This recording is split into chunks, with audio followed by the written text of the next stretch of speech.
At the end of the movie Schindler's List, Yitzhak Stern, played by Ben Kingsley, presents Oskar Schindler with a ring. On it, he explains, are engraved words from the Talmud that say, whoever saves one life saves the world entire. Schindler, played by Liam Neeson, is clearly moved. As he reaches out to shake Stern's hand, he says, I could have got more out if I had just... No, Stern says, there are 1,100 people who are alive because of you. Look at them. There will be generations because of what you did. I didn't do enough, Schindler says. You did so much, Stern tells him. The survivors whose lives Schindler saved really did give him a ring as a token of their appreciation. The gold was sourced from their fillings that they had voluntarily donated to the ring maker. But the part about the inscription from the Talmud was the invention of the filmmakers. And if you know your Talmud, you might think that they got the quote wrong. The original text that teaches that whoever saves one life saves the world entire comes from the tractate Sanhedrin. And the context is interesting and important. It's part of the instructions a judge gives to witnesses in a capital case, warning them to be extra careful with their testimony, since a person's life is literally at stake. To prove its point, the Talmud quotes a verse from the Bible, the one that describes the world's first murder, a fratricide, Cain killing his little brother Abel in jealousy and rage. In the story from the Torah, immediately after the murder, God says to Cain, "What have you done? The blood of your brother cries to me from the ground." Now the rabbis notice, by reading the text very carefully, that the word blood in Hebrew is actually in the plural. Literally, the bloods of your brother cry to me from the ground, Demei achicha. And then, of course, they ask the question, why is the text in the plural? Because, the rabbis reason, Cain didn't just kill Abel. He killed all of Abel's potential descendants, generations that might have come to be had Abel lived. And then the Talmud teaches, therefore the creation of all humanity began with just one individual soul, the first human, to teach you that whoever destroys one soul destroys an entire world. And whoever saves one soul saves an entire world. A person is an entire world because all humanity can potentially descend from that soul. But in most printed editions of the Talmud, the Hebrew text actually includes an extra word. And I'll read it in the Hebrew, and I'll emphasize that word. Shekol hame'abed nefesh achat mi Yisrael, ki'ilu ibed olam maleh, v'chol ha'mekayem nefesh achat mi Yisrael, ki'ilu kiyem olam maleh. Whoever destroys a life from Israel destroys an entire world. Whoever saves a life from Israel saves an entire world. Israel here means Jew. If you kill a Jew, you destroy the world. If you save a Jew, you save a world. This is more specific. It's more particular and, of course, less universal. It might be read as a text about the primacy of Jewish lives and perhaps, by extension, the relative unimportance of the lives of others.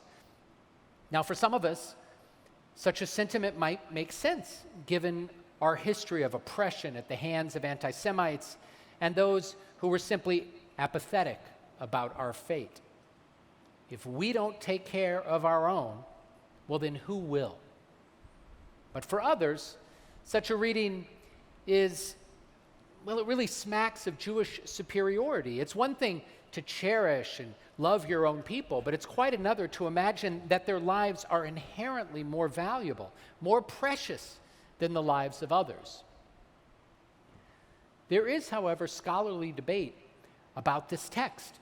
And there are actually many manuscripts of the Talmud that do not include that word, Mi Yisrael. And those versions read just like the ring in Schindler's List. Whoever saves one life saves the world entire. Most scholars and experts of the Talmud agree that the universal version is actually the original. Throughout the generations, sages, scholars, and ethicists have asked the question inspired by the tension between these two readings of the text. Should we concern ourselves with the well-being of others, or should we focus solely on our own families, our own community, our own people? Make no mistake, these variant readings have real-world consequences. Lives can be spared or not, based on how we interpret and live this text. A few years ago, in partnership with Save the Syrian Children, a nonprofit created right here by two members of our own community, we sent shipping containers filled with toys and clothing and medical supplies to help children in Syria caught in the crossfire of a bloody civil war. Our community came together to pack the containers and include messages of solidarity and support, and those supplies saved lives. Had we said as a community, some of the parents of those innocent children are actually our enemies. We don't need to go out of our way to help them. Some of those kids would have died. This past spring, as a community, we raised hundreds of thousands of dollars to help more than 150 refugees from the war in Ukraine journey to Israel. And we also sent several planes full of medical and humanitarian supplies to Ukraine. Many of those we helped and even saved were not Jewish. Had we not given so generously as a community, some of those people would have perished. We have saved worlds. But some Jews argue that when we focus finite energy and resources on tikkun olam, repairing the broader world, we somehow diminish our own community. Whose lives, we hear it asked, should we be trying to save? Whose schools and programs should we be supporting? And how far should our concern for others extend? Millennia ago, our tradition wrestled with these same questions. And when it comes to our obligations to others, we'd be wise to learn from our sages. In the Babylonian Talmud, Tractate Bava Metzia, Rabbi Yosef offers a verse from Exodus which imagines the situation of someone coming to you for a loan.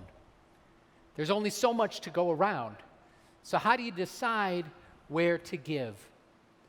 The Talmud begins by quoting a verse from the Bible. If you lend money to my people, the verse from Exodus states, to the poor who are with you, do not act toward them as a creditor, exact no interest from them. And Rabbi Yosef interprets that verse as follows. The term my people teaches that if a Jew and a Gentile both come to borrow money from you, my people, the Jew, takes precedence. And the term the poor teaches that if a poor person and a rich person both come to you for a loan, the poor person takes precedence. And from the term who is with you, it is derived if your poor person, meaning one of your relatives, and one of the poor of your city come to borrow money, your poor person takes precedence. If it's between one of your city and one of another city, why then the one of your city takes precedence. These are our circles of concern. First our family, then those of our own city, then those further away. First those in greatest need, and then those whose situation is less dire.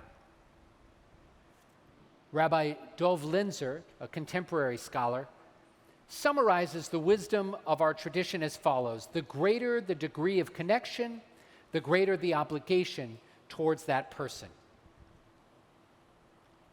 Now, in addition to learning from our sages from centuries and millennia past, we can also learn about how to navigate this tension from studying the behavior of our people's great exemplars.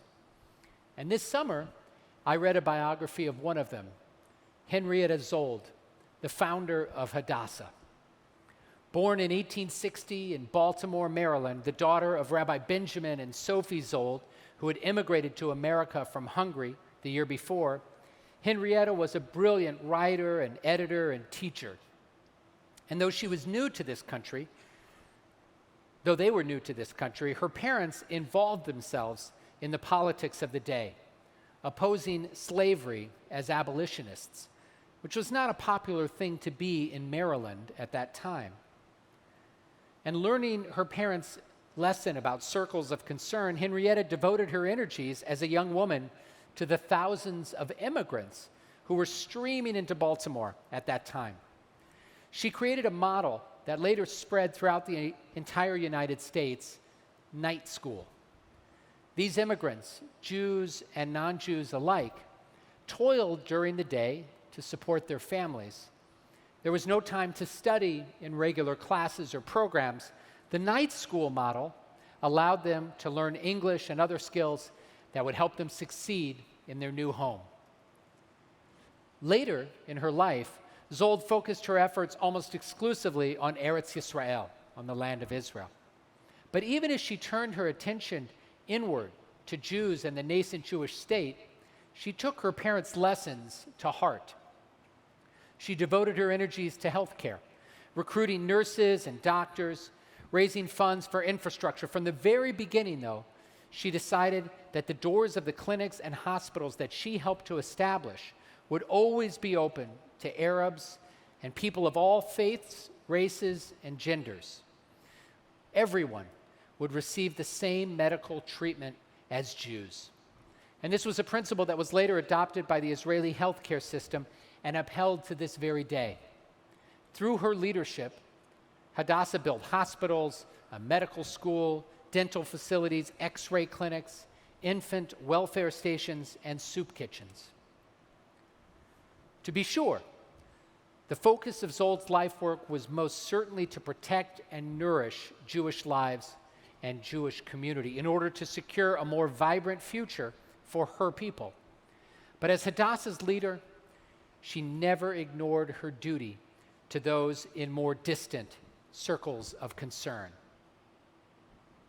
Look, I know we must take care of our own. As Hillel famously said, Im ein ani li mili, if we are not for ourselves, who will be? Who will take care of Jewish day schools and synagogues and Holocaust survivors if we don't? But if we are for ourselves alone, וכשאני לעצמי מה אני, then what kind of people are we? Our circles of concern must include others who need our help. And by the way, we certainly want this to be reciprocal, don't we? That is, we want the nations of the world to care just a little about us, about our plight, about our fate. We don't want them to stand idly by or look away when our lives are in danger. If we expect this from them, we should do the same for them. Now, the filmmakers of Schindler's List might have taken a small liberty by adding that Talmudic inscription to the ring, but I do believe that they got the quote right. Whoever saves one life saves the world entire. Had the non-Jewish Oskar Schindler not embodied that teaching from our tradition, more than 1,000 of our fellow Jews and their descendants, generations literally, would have perished from this world. But because he could see beyond himself, beyond his own family and his own community, he was able to save entire worlds. Look, I'm a father, I'm a husband, a son, a sibling. I understand deeply the weight of my own responsibilities to those closest to me. there's almost nothing I wouldn't do to protect them. And more expansively, my sense of duty to Am Yisrael, to the Jewish people near and far, is tremendous. It has been the primary focus of my life through more than 3 decades of service to Jewish communities around the world. But I am also part of a broader human family to whom I owe something material, and this family has a claim on me as well. I'm called by both of them. Admittedly, there's no perfect formula. There's no algorithm I know of that can neatly solve for the sometimes competing demands on our attention and resources. What is clear is that our tradition asks quite a lot from us. We are required to devote ourselves to our own people. We must worry about the Jewish future by supporting the physical, intellectual, and spiritual needs of Am Yisrael. But we must devote ourselves to the needs of others as well, especially those here in our own city, especially those whose suffering is most acute. This is a tall order. It's an extraordinary obligation. But it's a task that we are well equipped to tackle.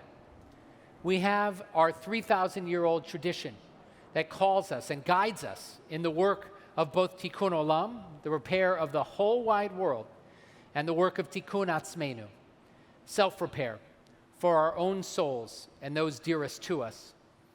And we also have our exemplars, our heroes, some of them right here in this congregation today, who can help show us the way. In this new year of 5783, may God grant us compassion and empathy so that we might embrace these obligations, wisdom so that we might navigate them properly, and generosity of spirit so that we might see this nearly impossible task as the greatest opportunity imaginable. Shana Tova.